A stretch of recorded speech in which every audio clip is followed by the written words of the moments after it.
Marcus Chen sat in the back row of the xenobiology lecture hall, trying not to laugh as Professor Veltar's tentacles quivered with what the human had learned to recognize as excitement. The Catherian educator was preparing for what she called the most terrifying demonstration in the curriculum, and the 100-odd students from 12 different species had fallen silent with anticipation. "Today we study the apex predators of death worlds," Professor Veltar announced, her translator crackling slightly as it converted her chemical speech patterns into standard galactic. "These creatures represent the pinnacle of evolutionary killing machines, shaped by environments so hostile that most civilized species cannot even imagine them." Marcus shifted in his seat. The only human in a class designed for species from garden worlds and peaceful colonies. Earth's classification as a Class 12 death world had made him something of a curiosity when he'd enrolled in the Galactic University's xenobiology program. Most of his classmates came from worlds where the most dangerous creature might be a fruit-stealing bird or a mildly venomous plant. The lights dimmed, and Professor Veltar's bioluminescent patches began to glow in patterns that Marcus had learned indicated serious academic discussion. "We begin with recordings from various death worlds, captured by our brave research teams using remote sensors. These sounds represent creatures that have never been observed alive by civilized beings." A low, rumbling growl filled the lecture hall. Around Marcus, students began to show signs of distress. The Zephyrians' feathers flattened against their bodies, the crystalline Netlari dimmed their natural luminescence, and several of the mammalian Korathi began to whimper softly. The sound was deep, primal, and spoke to something ancient in the prey species' psyche. "This," Professor Veltar whispered dramatically, "is the hunting call of a Vorthan shadow beast from the death world Xerion Prime. Notice how the frequency is specifically designed to trigger fear responses in potential prey." Marcus tilted his head, listening more carefully. It did sound scary, he supposed, but it reminded him of something familiar, like a really big cat with a chest cold. The next sound was a series of sharp, barking calls that made half the class flinch. "The pack hunters of Grimhold 7, Professor Veltar explained. "They coordinate their attacks using these terrifying vocalizations." That one definitely sounded like dogs. Big dogs, maybe, but still dogs. Marcus had to bite his lip to keep from chuckling. The third recording was a long, haunting howl that seemed to echo through the lecture hall's acoustics. Several students actually got up and moved closer to the exits. The Zephyrians were molting from stress, leaving small feathers scattered around their seats. "And this," Professor Veltar said with reverent fear, "is perhaps the most bone-chilling sound in our database. The territorial call of the Midnight Stalker from the Hellworld Nocturne 4. Our xenobiologists classify this as a sound that can literally frighten prey to death." Marcus couldn't help it. A small snort of laughter escaped before he could stop it. The entire lecture hall went silent. Every eye, compound and simple, focused on him. Professor Veltar's tentacles froze mid-gesture, and her bioluminescent patches flickered in what Marcus had learned was confusion. "Mr. Chen," she said slowly, "did you find something amusing about the territorial call of one of the galaxy's most feared predators?" Marcus realized he'd made a mistake, but there was no backing down now. "Well, Professor, that's just a cougar. You know, a mountain lion? They live about 20 minutes from my hometown." The silence stretched longer. Professor Veltar's tentacles began to curl and uncurl in agitation. "I'm sorry, Mr. Chen, but I believe there's been a translation error. Did you just claim that you're familiar with this creature?" "Not personally," Marcus said, trying to be helpful. "But my neighbor, Mrs. Rodriguez, has one that comes through her yard sometimes. She named it Gerald. Gerald's actually pretty chill for a big cat. He just wants the deer to leave her garden alone." A Karathi student in the front row made a sound like air leaking from a balloon and slumped in his seat. Professor Veltar's skin began changing colors rapidly. "Mr. Chen," she said carefully, "are you telling this class that this Death World apex predator lives near where you grew up? I mean, Earth's classified as a death world, right?" Marcus shrugged. "Cougars are pretty common in most mountain areas. They're ambush hunters, mostly go after deer and elk. Sometimes they'll take down something bigger if they're desperate, but humans are way too much trouble for them usually." Too much trouble? Professor Veltar's voice had risen an octave. "Mr. Chen, our xenobiologists estimate that this creature weighs approximately 90 kilograms and possesses claws capable of rending steel." "Yeah, sounds about right for a big male," Marcus nodded. "They're actually pretty amazing hunters, completely silent until they pounce, and they can jump like 12 feet vertically. My Uncle Jake saw one take down a full-grown elk once. Single bite to the neck, clean kill." The Netlari student sitting next to Marcus had begun to emit a high-pitched whine. Around the room, several species were displaying obvious signs of panic. Professor Veltar looked like she was having a system error. Your uncle witnessed this creature hunt?" she stammered.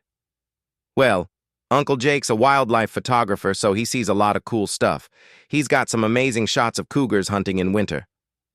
The way they can move through snow without making a sound is incredible." Marcus was warming to the topic now, enjoying the chance to share his knowledge. "Of course, if you really want to hear something scary, you should listen to a mountain lion scream. That's their mating call. Sounds like a woman being murdered. Really freaky if you're camping and hear it in the middle of the night." Professor Veltar made a sound like static electricity. "There are multiple vocalizations?" "Oh yeah. They chirp, hiss, purr when they're happy, growl when they're annoyed. The females make this chattering sound when they're calling their cubs. They're actually pretty vocal for big cats." "Cubs?"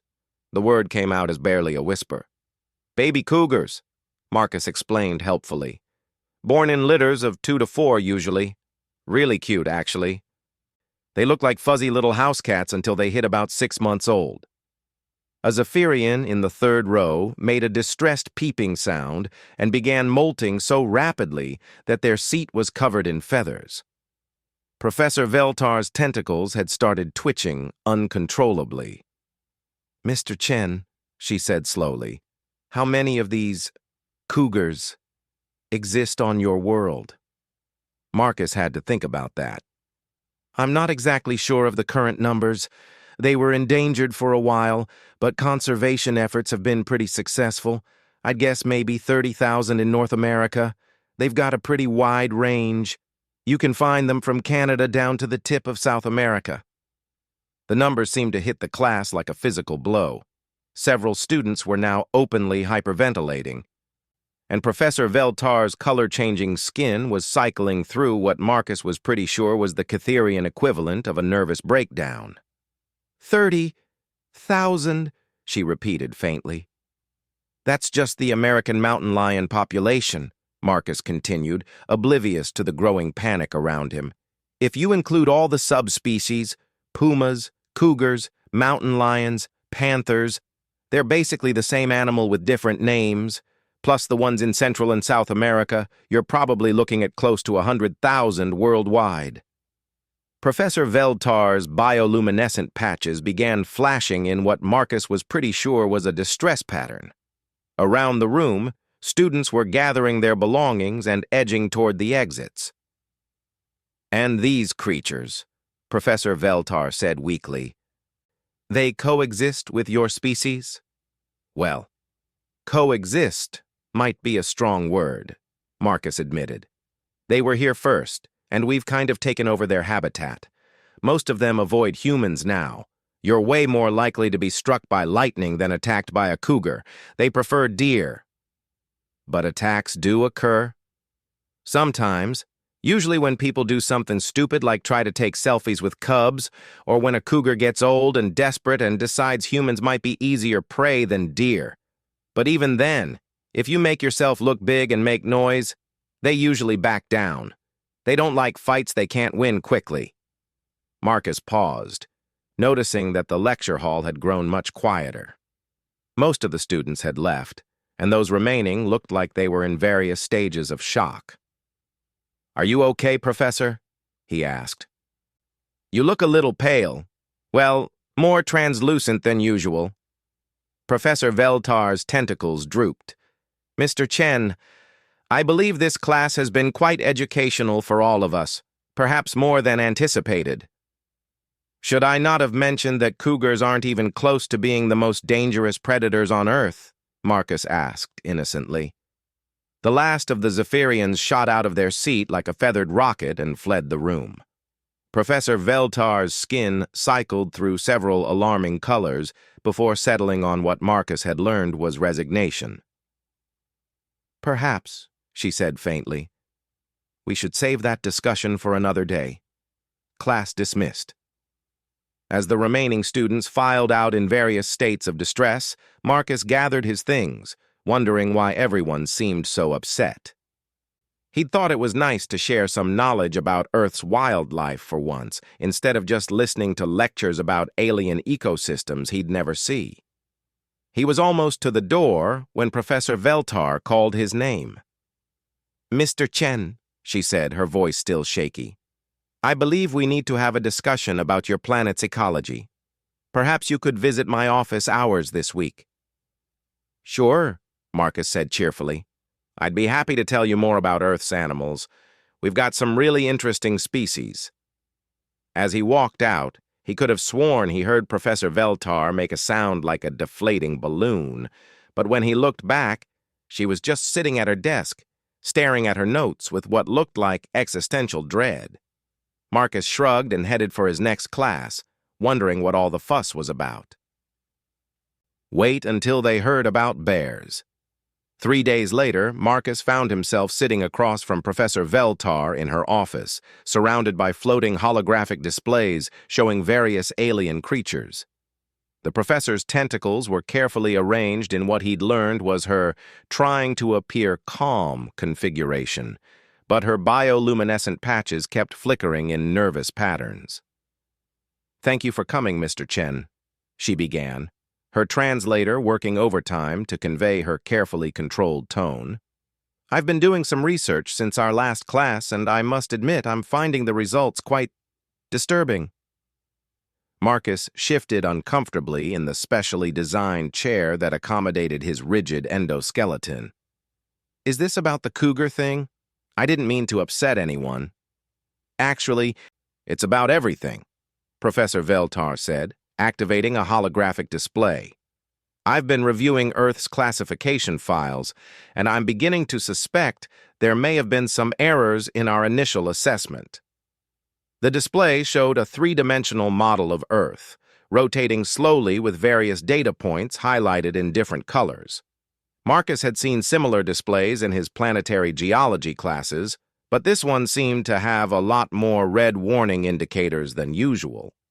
"Your planet was classified as a Class 12 death world primarily due to its atmospheric composition, gravitational field, and seismic activity," Professor Veltar continued.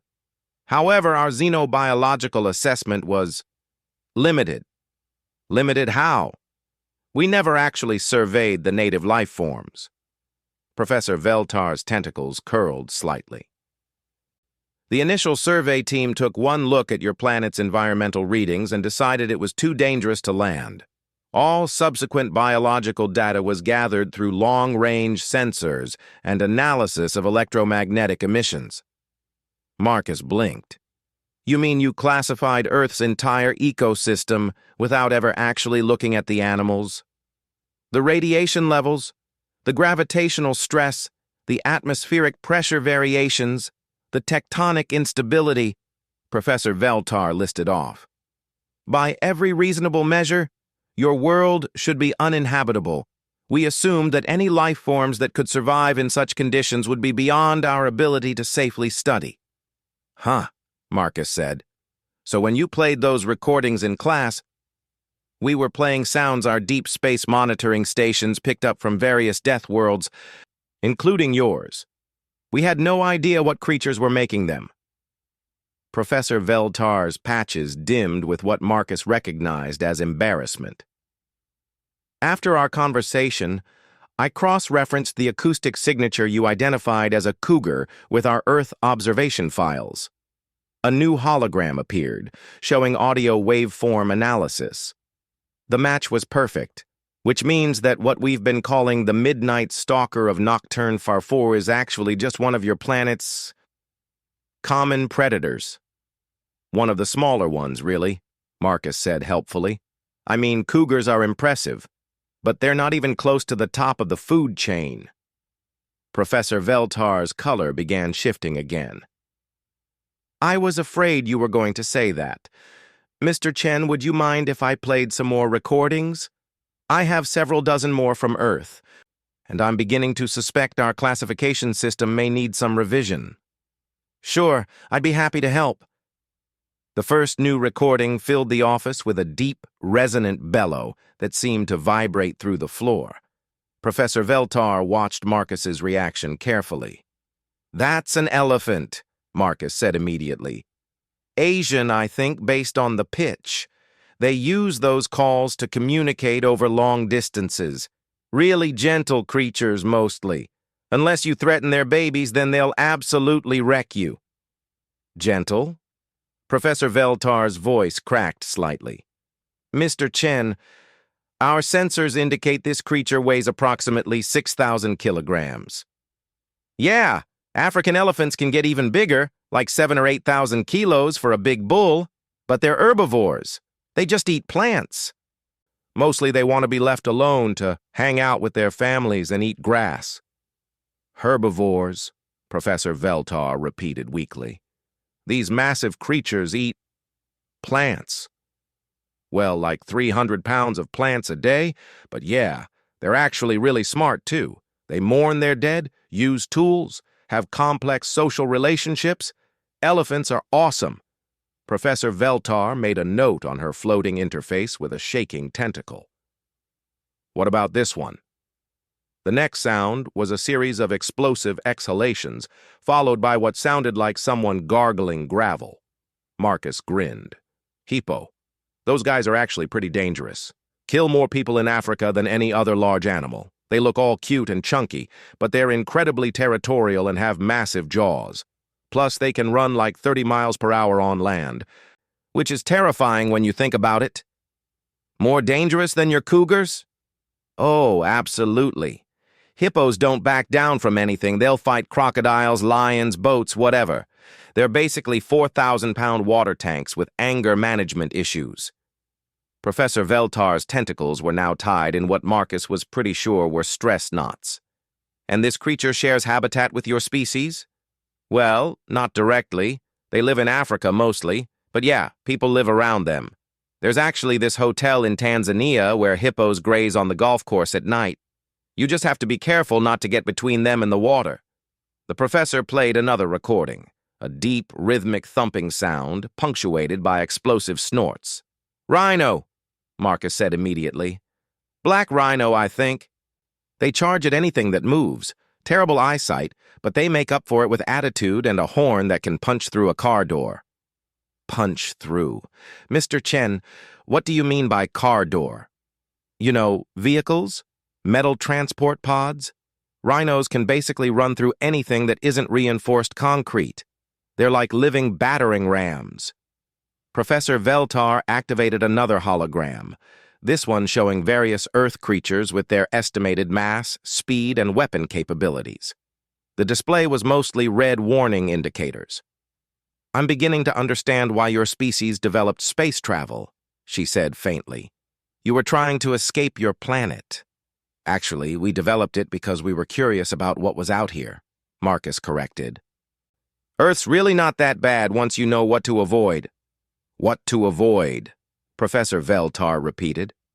Mr. Chen, according to this data, Your planet has creatures capable of running 70 kilometers per hour, jumping 12 meters vertically, crushing objects with 16,000 kilograms of bite force, and injecting neurotoxins capable of killing creatures 50 times their size.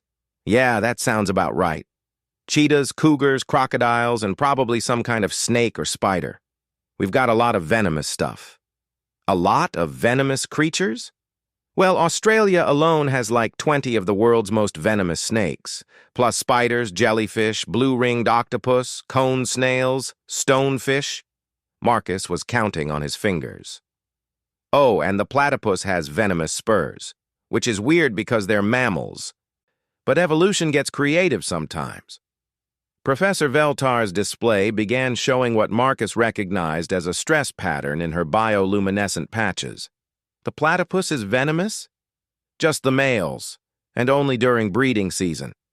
It's not deadly to humans, just incredibly painful. Like they describe it as the worst pain you can imagine, and regular painkillers don't work on it. And people just live with this? People don't usually mess with platypus. They're actually really rare and shy. Plus, they live in Australia, and if you're worried about platypus venom, you're probably not ready for the rest of Australia's wildlife.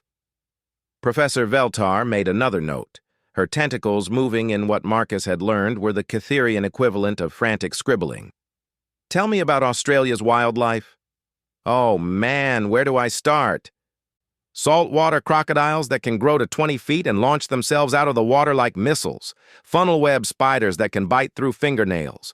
Box jellyfish with venom that can kill you in minutes. Great white sharks. Inland taipan snakes with venom so toxic that one bite could theoretically kill 100 humans.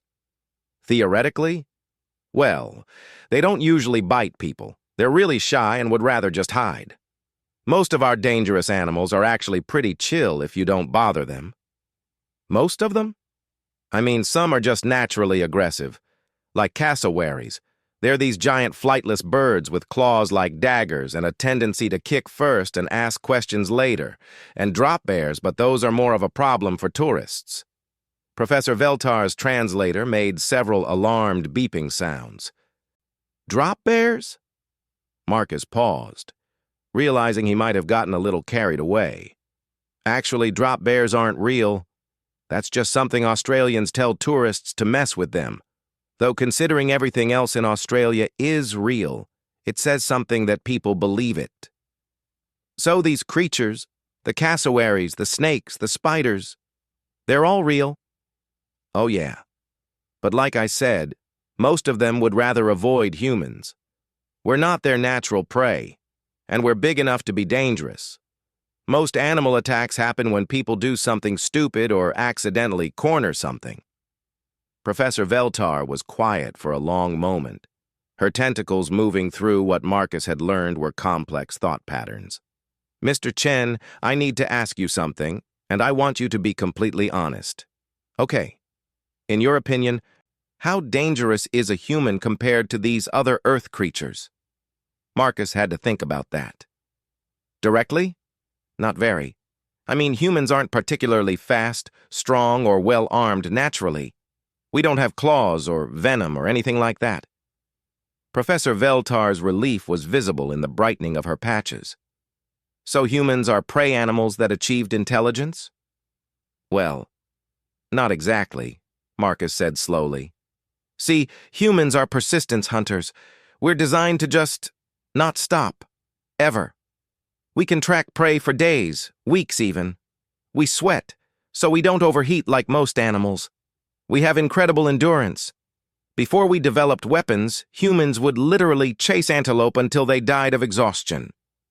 Chase them until they died? Yeah, it's called persistence hunting. Some tribes in Africa still do it. You just follow an animal at a steady pace, never letting it rest until it collapses from heat exhaustion. Then you walk up and kill it. Professor Veltar's color had shifted to what Marcus was pretty sure was horror. And with weapons? Well, that's where it gets interesting. Humans are really, really good at making tools. We can kill pretty much anything on Earth if we put our minds to it. We've driven species extinct just by hunting them too efficiently. Extinct? Yeah, lots of them. Mammoth, saber-toothed cats, giant ground sloths, cave bears. Though some of that might have been climate change, too. Professor Veltar was quiet for another long moment. Finally, she asked, Mr. Chen, what would you say is the most dangerous predator on Earth? Marcus didn't hesitate. Humans, definitely. We're the only species that hunts for reasons other than food or territory. We hunt for sport, for science, for convenience, sometimes just because something annoyed us. For sport? Yeah, like hunting deer or ducks. Some people enjoy the challenge of tracking and outsmarting their prey. It's actually how a lot of wildlife conservation gets funded. Hunters buy licenses and the money goes to protecting habitat. Professor Veltar's tentacles had gone completely still. Humans hunt other Earth creatures for entertainment and use the profits to protect them? Conservation through sustainable use, Marcus nodded. It's actually a pretty effective system in a lot of places. Professor Veltar stared at him for a long moment, then began typing rapidly on her interface. Mr. Chen, I think we need to schedule several more sessions. And I may need to contact the Galactic Xenobiological Council. Is everything okay? I'm beginning to suspect, Professor Veltar said slowly, that we may have significantly underestimated Earth's classification rating. Marcus frowned. How so? Mr. Chen, if your assessment is accurate, then Earth isn't just a Class 12 death world. It may be the first Class 15 death world we've ever discovered. What's a Class 15? Theoretically, a planet where the native life forms are so dangerous that they pose a threat to galactic civilization itself. Professor Veltar's patches were now flashing in what Marcus was pretty sure was panic. A world that produces apex predators capable of hunting other apex predators for recreation. Marcus considered this. Does this mean I'm going to get in trouble for being here? Mr. So Chen, Professor Veltar said faintly, I think we need to call the university administration. The emergency session of the Galactic University's Administration Council was unlike anything in the institution's 3,000-year history.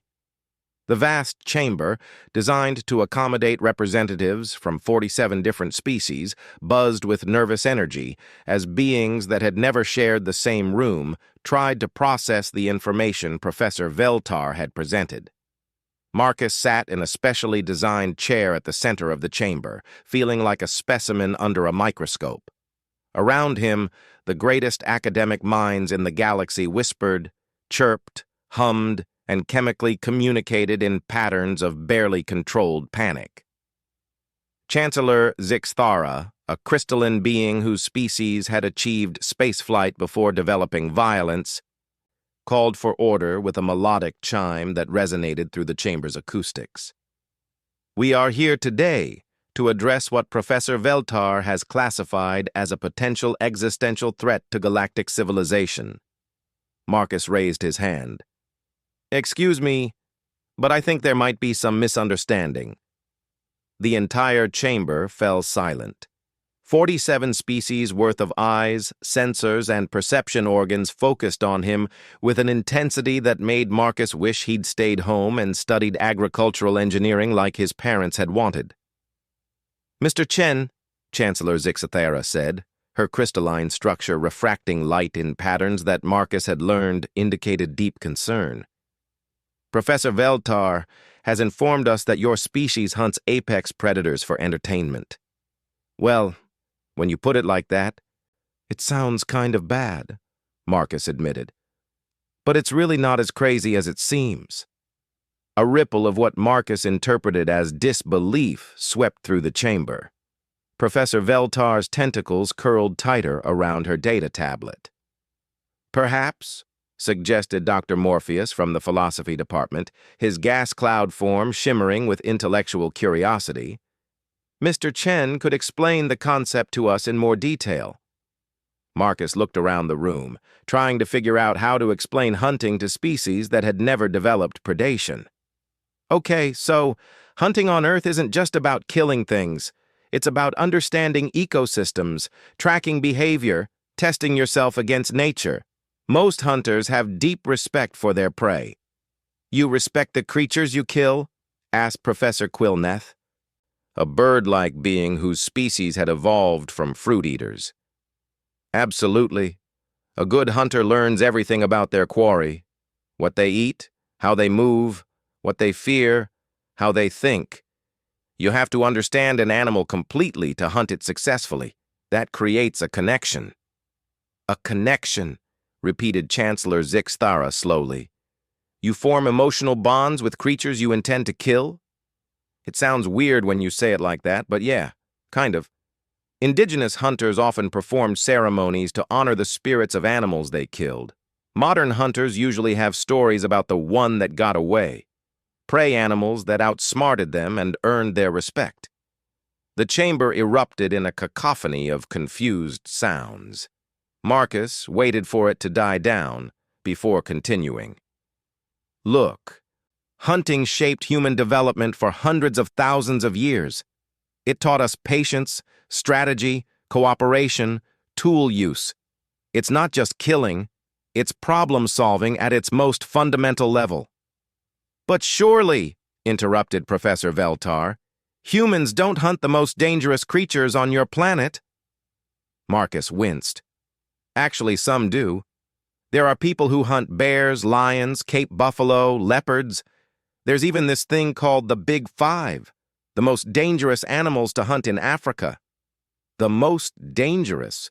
Chancellor Zixthara's light patterns were now cycling through what Marcus was pretty sure was the crystalline equivalent of a nervous breakdown.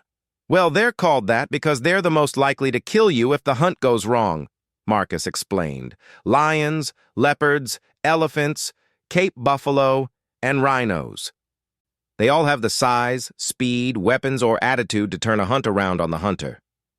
And humans voluntarily hunt these creatures? Some do. It's considered the ultimate challenge, though honestly, most hunters prefer deer, elk, birds, stuff like that. Easier to eat, less likely to eat you back. Dr. Calantha from the psychology department leaned forward, her insectoid features clicking in what Marcus had learned was intense concentration. Mr. Chen, you mentioned that prey animals sometimes outsmart human hunters. Can you elaborate? Oh, absolutely. Animals learn to avoid human hunters.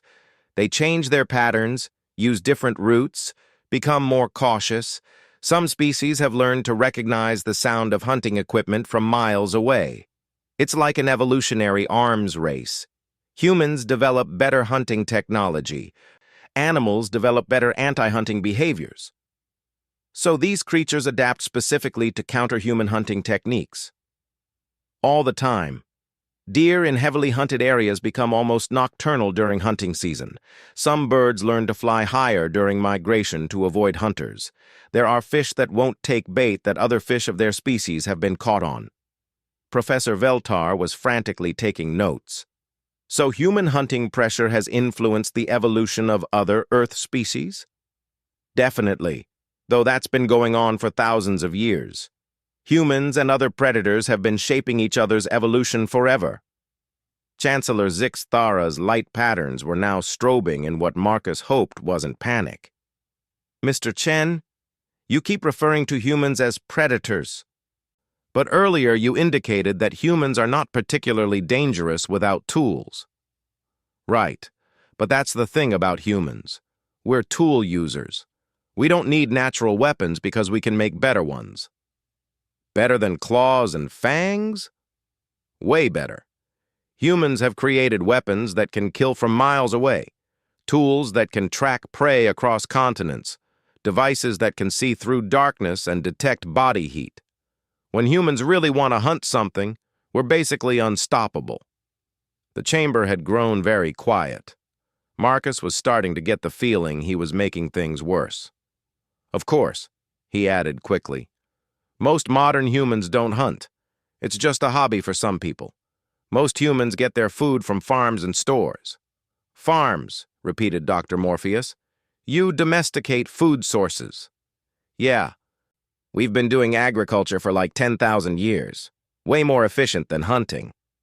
And these farms, Professor Veltar said slowly, they allow humans to feed large populations without depleting wild animal populations. Exactly. Though we did kind of deplete some populations before we figured that out. We've gotten better at conservation in the last century or so. Chancellor Zixathara's crystalline form was now cycling through colors Marcus had never seen before. Mr. Chen, how many humans currently exist on Earth? About 8 billion, give or take. The number hit the chamber like a shock wave. Several beings made distressed sounds, and Professor Veltar's tentacles went completely rigid. 8 billion apex predators, Dr. Calantha whispered. Well, we're not all apex predators, Marcus protested. I mean, I've never hunted anything bigger than a rabbit, and that was just to see if I could survive in the wilderness for a weekend. You hunted for survival training? Professor Quilneth's feathers were standing on end. It was a camping trip with my scout troop. We were learning primitive skills. You know, what to do if you get lost in the woods without modern equipment. Your young are trained in primitive hunting techniques. Some are. It's educational. Helps kids understand where food comes from and how our ancestors lived. Plus, it teaches problem-solving and self-reliance. Dr. Morpheus's gas form was swirling in agitated patterns. So human education includes instruction in predation? Sometimes. We also learn math, literature, history, science. Hunting is just one small part of some curricula. What other survival skills are taught? Asked Professor Veltar. Oh, lots of stuff. Fire making, shelter building, water purification, plant identification, basic medical care, navigation without instruments. The idea is to be prepared for emergencies. Humans train their young to survive in hostile environments without technology. Well, Earth can be pretty hostile if you're not prepared. Weather, dangerous animals, poisonous plants, lack of clean water. It makes sense to know basic survival skills. Chancellor Zixathara spoke after a long pause. Mr. Chen, I need to ask you something very important. In your assessment, what would happen if humans were to spread throughout the galaxy? Marcus thought about that carefully. Honestly, we'd probably explore everything. Try to understand how it all works, set up colonies, trade with other species, maybe argue among ourselves about politics and resource distribution. You know, typical human stuff. And if you encountered hostile alien species? We'd probably try diplomacy first. Most humans prefer talking to fighting when possible, but if something was threatening human colonies or civilians, Marcus shrugged. We'd protect ourselves. Humans are really good at fighting when we need to be. How good? Marcus realized this was probably the most important question he'd been asked. Historically, humans have never lost a war against another species on Earth. We've fought and defeated every major predator, eliminated diseases that killed millions, reshaped entire continents to suit our needs. When humans decide something needs to be done, we usually find a way to do it. The silence in the chamber was absolute. Marcus could practically feel the collective existential crisis happening around him. Finally, Chancellor Zixathara spoke. Mr. Chen, I believe we need to contact Earth's government. About what? About establishing formal diplomatic relations before your species develops faster than light travel. Marcus blinked. We're actually pretty close to that. The experimental drives are showing promising results. Chancellor Zixathara's light patterns went completely white. How close? Maybe 10, 15 years for practical application? The chamber erupted in panicked sounds from 47 different species. Marcus sat in the middle of it, finally beginning to understand that he might have accidentally terrified the entire galactic civilization. Look, he said loudly, trying to be heard over the chaos. Humans are really not that scary when you get to know us. We're actually pretty friendly. We like making friends. The noise died down slightly as beings tried to process this claim. We also like learning about new things, Marcus continued. Having a whole galaxy full of different species and cultures to meet and learn from? Most humans would think that's the coolest thing ever. And if some species didn't want to be friends? Dr. Calantha asked quietly. Marcus considered this. Then we'd probably leave them alone, as long as they left us alone. Humans generally believe in the right of other sapient beings to self-determination. Generally, there are always some humans who don't agree with the majority opinion about things, but most of us just want to live our lives, take care of our families, and maybe see some cool stuff along the way. Chancellor Zixthara's colors had settled into what Marcus hoped was a more stable pattern. Mr. Chen, would you be willing to serve as a cultural liaison between Earth and the Galactic University? I'd be honored to, Marcus said. Though you should probably talk to some other humans too. I'm just one guy, and humans have a lot of different perspectives on things. We will definitely want to interview more of your species, Professor Veltar said, her tentacles finally uncurling slightly. But you've been remarkably helpful in this crisis. Crisis? Mr. Chen, Chancellor Zixthara said gently, you may have just prevented the first galactic war in 10,000 years. Marcus thought about that. Just by talking about cougars. Just by helping us understand that Earth's most dangerous predator is also capable of reason, diplomacy, and restraint. Marcus grinned. Wait until you hear about our movies. We've got some great stories about humans making friends with aliens. The collective sigh of relief from 47 species was audible even through the translation systems.